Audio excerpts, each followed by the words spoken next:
আমাদের সকলের উপরে হামলা হওয়ার কারণ আমাদের ইমানে দুর্বল। আমাদের ইমান যেভাবে আমাদের চলার কথা ছিল সেভাবে যদি আমরা চলতে পারতাম তাহলে আজকের আমাদের এই জায়গায় দাঁড়াতে হতো না, আইএসআর নিয়ে হতো না এবং ওয়াকাবিলের নিয়ে হতো না, আইলা মোহাম্মদ নিয়ে হতো না। সমস্ত দিক থেকে যেদিকে তাকাচ্ছে মুসলমান লাঞ্ছিত, বঞ্চিত, অপমানিত, যেদিকে তাকাবেন যদি নবী পাক সাল্লাল্লাহু আলাইহি সাল্লাম যেই কথা বলেছেন সেই কাজকর্ম আমরা করে যেতে পারতাম তাহলে আজকাল আমাদের ইমানের উপরে হামলা আসতো না। আমাদের ফিলিস্তিনবাসীদের দিকে আপনারা তাকালে দেখতে পাবেন সেই মুসলমান জাতি যাদেরকে এমন ভাবে হত্যা করা হচ্ছে, এমন ভাবে তাদেরকে শহীদ করা হচ্ছে। একটা ঘটনা ছোট্ট করে বলি আমি, একটা ছোট্ট শিশু 5 থেকে 6 বছর বয়স, সেই শিশুটার উপরে এতভাবে হামলা করা হয়েছে। সেই শিশুটা 9 দিন যাবৎ কিছু না খেয়ে সে একটা রুটির জন্য 12 কিলোমিটার দৌড় দিয়েছে।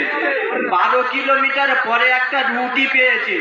রুটির সাথে নেই তরকারি, নাই কিছু পানি, নাই কিছু চিনি, কিচ্ছু ছিল না, সামান্য একটা রুটি পেয়েছে। ওই রুটিটা যখন হাতে নিয়ে আল্লাহর আসমানের দিকে তাকায়, আল্লাহ এই রুটির সাথে কি আমার কিছুই থাকবে না?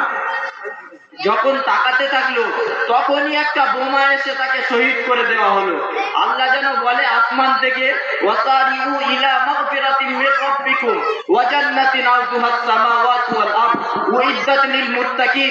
ছোট বাচ্চা, তোমাকে এই দুনিয়ায় থাকতে হবে না, তুমি চলে এসো আসমানে, জান্নাতে তোমার জন্য রুটি না আরো বেশি বেশি নাস্তা আমি আয়োজন করে দিয়েছি। জোরে বলেন সুবহানাল্লাহ। আমাদের একটা মূলত বিষয়, আমাদেরকে ঈমান মজবুত করার জন্য, আকীদা ভালো রাখার জন্য আমাদের সবে প্রথম 5 ওয়াক্ত নামাজ পড়তে হবে। শুধু মাহফিল দিলে হবে না। চতুর্দিকে আজকে দেখা যায় মাহফিল, এদিকে মাহফিল সেদিকে মাহফিল। আজকের দেখা যায় যেখান থেকে আমার চোখ পড়ছে 3টে 4টে মাহফিল। এটা ব্যাপার না, মাহফিল দেওয়াটা ব্যাপার না। হিন্দুরা চাইলেও টাকা খরচা করে মাহফিল দিতে পারে, কিন্তু আমাদেরকে বুঝতে হবে যে মাহফিলের উদ্দেশ্য কি, আমাদের মাহফিলটা করতে হবে কি, আমার মাহফিল দিয়ে কর্তব্য কি, আমাকে কি করণীয় ভাবতে হবে। শুধু এ মাথাতে ও মাথা লাইটিং সেজিয়ে রেখে দিলে চলবে না। আমাকে আপনাকে ভাবতে হবে যে মাহফিল দেওয়ার উদ্দেশ্য কি, মাহফিল দিয়ে আমরা কি নিতে যাচ্ছি।